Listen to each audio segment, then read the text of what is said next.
प्रिय श्रोता बंधु नमस्कार। अब मैं आपको अगले भाग में लेके चलता हूँ। शिव जी अपने अनुचर के इस कथन को मान करके अपने अनुचरों के साथ यानी अपनी सेना के साथ अर्जुन के सन्मुख आ गए। उन्हें आया हुआ देखकर अर्जुन ने शिव जी का ध्यान किया, फिर निकट जाकर उनके साथ अत्यंत भीषण संग्राम छेड़ दिया। इस प्रकार गणों सहित महादेव जी के साथ अर्जुन का घोर युद्ध हुआ। प्रिय श्रोता बंधु, अंत में अर्जुन ने शिव जी के चरण कमल का ध्यान किया। उनका ध्यान करने से अर्जुन का बल बढ़ गया। तब वे शंकर जी के दोनों पैर पकड़ करके उन्हें घुमाने लगे। उस समय भक्त वत्सल महादेव जी हंस रहे थे। प्रिय श्रोता बंधुओं, भक्त पराधीन होने के कारण वे अर्जुन को अपनी दास्ता प्रदान करना चाहते थे, इसलिए उन्होंने ऐसी लीला रची थी। अन्यथा ऐसा होना सर्वथा असंभव था, क्योंकि भोले बाबा पार ब्रह्म परमेश्वर ईश्वर सर्वेश्वर परमात्मा विश्वात्मा जीवात्मा भक्त वत्सल हैं। उन्हें कौन हरा सकता है, उन्हें कौन डिगा सकता है, उन्हें कौन विचलित कर सकता है। प्रिय श्रोता बंधु,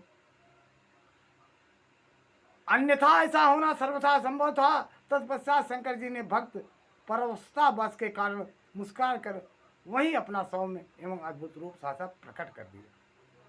पुरुषोत्तम शिव जी का जो स्वरूप वेदों शास्त्रों तथा पुराणों में वर्णित है, तथा व्यास जी ने अर्जुन को ध्यान करने के लिए जिस सर्व सिद्धदाता रूप का उपदेश दिया था, शिव जी ने वही रूप दिखाया। तब ध्यान द्वारा प्राप्त होने वाले शिव जी के उस सुंदर रूप को देखकर अर्जुन का महान विस्मय हुआ। फिर वे लज्जित होकर स्वयं पश्चाताप करने लगे। अहो, जिनको मैंने प्रमुख रूप से वर्ण किया है, जिनके लिए मैं तपस्या कर रहा था, जिसके लिए मैं सदा अपना जीवन निछावर किया, आज उन्हीं से मैं लड़ाई कर रहा था। त्रिलोकी के अधीश्वर कल्याणकर्ता साक्षात स्वयं शिव तो ये हैं। हाय, इस समय मैंने ये क्या कर डाला। ओह, भगवान शिव की माया बड़ी बलवती है। प्रिय श्रोता बंधु, अर्जुन द्वारा छिपाकर यह कौन सी लीला रची है, तो उन्होंने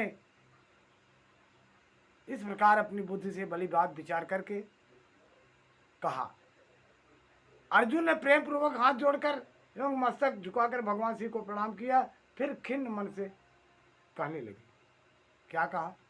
प्रिय श्रोता बंधु, अर्जुन ने कहा, देवादेव महादेव, आप तो बड़े कृपाल तथा भक्तों के कल्याण करता है।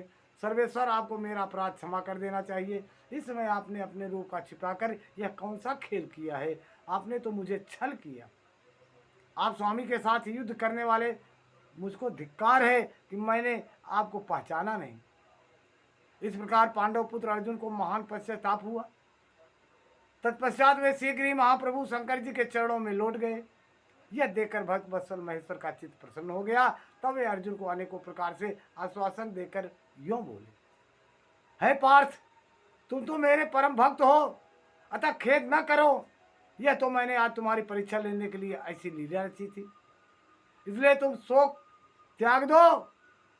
यो कहकर भगवान शिव ने अपने दोनों हाथों से पकड़कर अर्जुन को उठा लिया और अपने तथा गणों के समक्ष उनकी लाज का निवारण किया।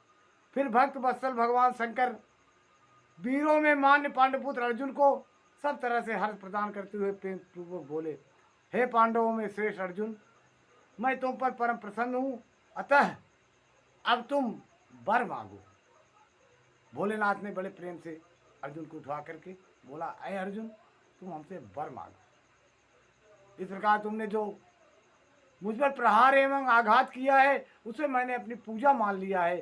साथ ही यह सब तो मैंने अपनी इच्छा से किया है, इसलिए तुम्हारा अपराध ही क्या है।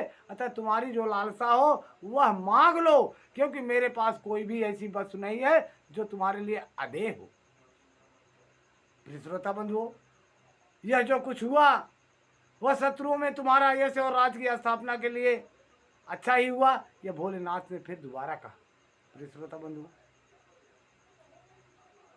फिर भगवान शंकर के योग कहने पर अर्जुन भक्ति पूर्वक सावधानी से खड़े होकर शंकर जी से बोले, हे शंभो, आप तो बड़े उत्तम स्वामी हैं, आपको भक्त बहुत प्रिय हैं। देव भला मैं आपकी करुणा का क्या वर्णन कर सकता हूँ।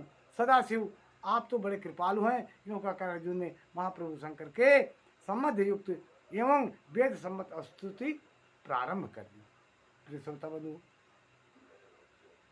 उन्होंने बहुत प्रकार से प्रणाम किए और कहा, जगत में जो कुछ भी रूप दृश्य गोचर हो रहा है वह सब आपका ही तेज कहा जाता है। आप चिद्रूप हैं और अन्य भेद से त्रिलोकी में रमण कर रहे हैं। जैसे धूल कणों से आकाश में उदय हुई तारकाओं को तथा बरसते हुए जल की बूंदों को गणना नहीं किया जा सकता, उसी प्रकार आपके गुणों की संख्या नहीं है।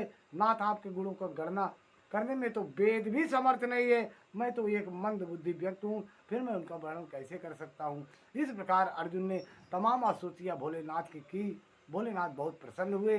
प्रसन्न होने के बाद आगे क्या करते हैं, इसके बाद का अगला भाग मैं आपको बताऊंगा। छोटे छोटे टुकड़ों में कथा मैं आपके पास भेज रहा हूँ। तब तक के लिए नमस्कार, नमः शिवाय, जय शिव गुरु।